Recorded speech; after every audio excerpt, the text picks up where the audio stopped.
It's zucchini season. Is anyone else buried in zucchini? We didn't even plant them, and we still have a pile of them given to us by friends that have too many. So we're gonna cook a bunch of things with zucchini, starting with this awesome double chocolate zucchini bread. Brings me back to the times when I was a kid and my grandparents used to grow zucchini in their garden, and they were enormous. They were bigger than this guy. And the only thing my grandma knew how to do with zucchini was zucchini bread. So we ate a lot of that when it was zucchini season. But I'm also going to do a couple of savory recipes as well, so watch for those videos. We'll do some breaded zucchini chips, as well as some fritters and some other things.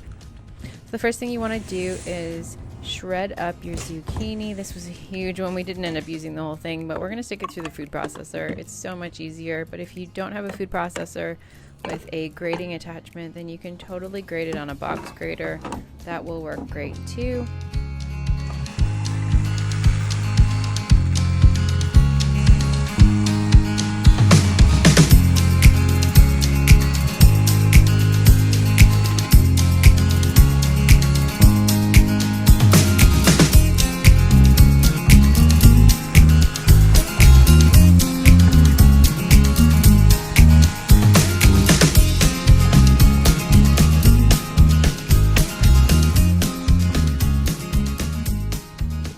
Once you've got it all shredded, then we're going to pull out some of the moisture. And the way we do it for this bread is we stick it on a kitchen towel, or you can put it on paper towels and let that just soak up some of the water. Because this was a massive zucchini, I had some really big seeds in it, so you notice me picking out the odd seed that made it through the food processor. Most of them got chopped up. I figured you won't notice in there, but I pulled out the big ones. And we're just going to spread the zucchini out on the towel and let it sit while we prep the rest of the ingredients.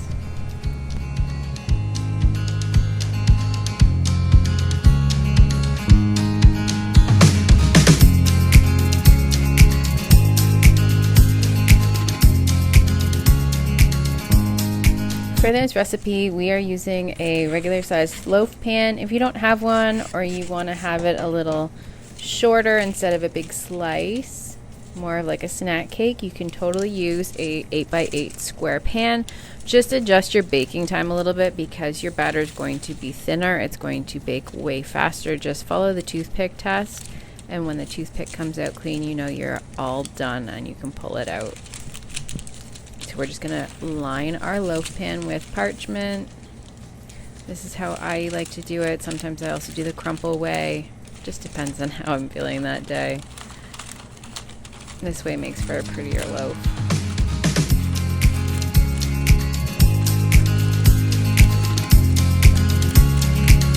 So we've got our pan prep, we've got our zucchini sitting. Let's get our oven preheating to 350 Fahrenheit, and then we can get our dry ingredients. We are doing almond flour for this one. It's 1 2/3 cups.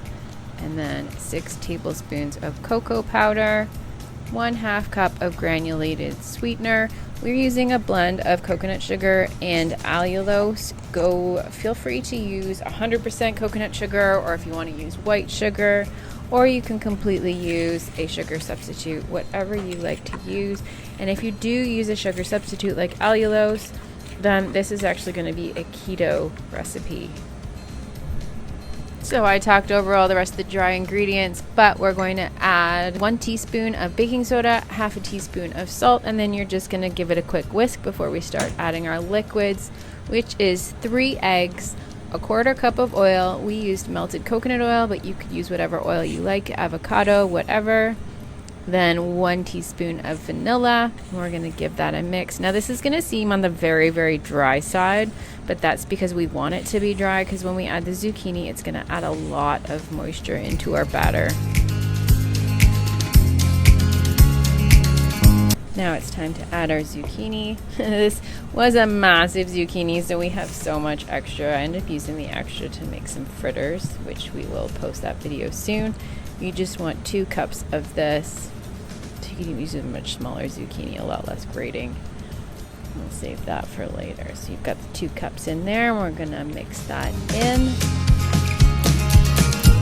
It's a little hard at first, but you'll notice as you start to mix it in that the moisture from the zucchini will actually make the batter wetter and make it more like a cake batter.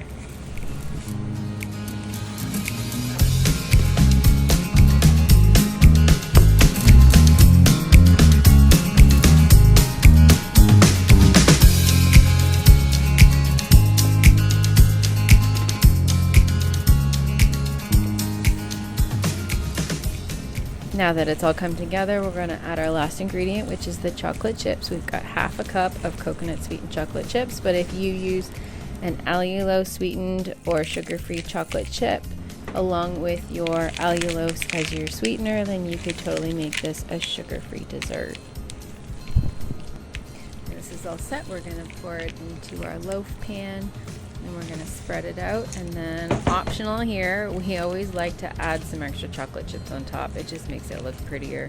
So go ahead and do that, or whatever you like. I mean, if you want some crunch factor, you could add some chopped nuts. We just keep it simple and add a few chocolate chips on top.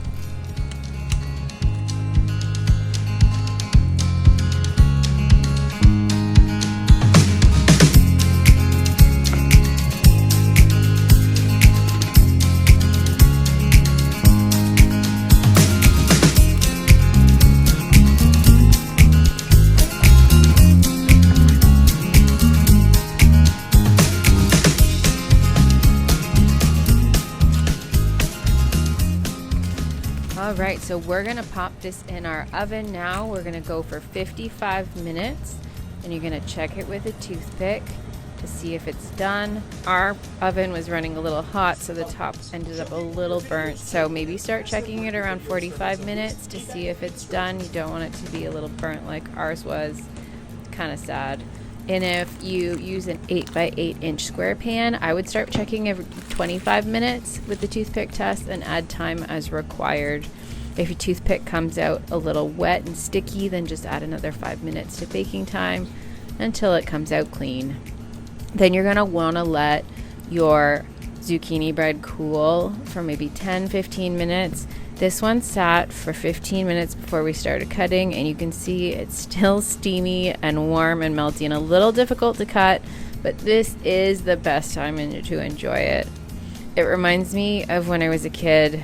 Anytime we cooked a cake or brownies or something like this, we would throw it in a bowl with a big scoop of vanilla ice cream so the heat of the cake would melt the ice cream. It was so good. So that's actually what I'm gonna do here. Gonna grab some So Delicious coconut ice cream and make a little sundae. This zucchini bread is so moist and delicious. This is the end piece that I'm breaking apart, but the middle pieces are my absolute favorite. They're so super moist. If you happen to have any leftovers, you can stick them in a airtight container on your counter or in the fridge for a couple of days. Or if you think you're gonna take longer to eat them, go ahead and pop them in the freezer. I would slice it first so then it's easy to just pull one slice out at a time.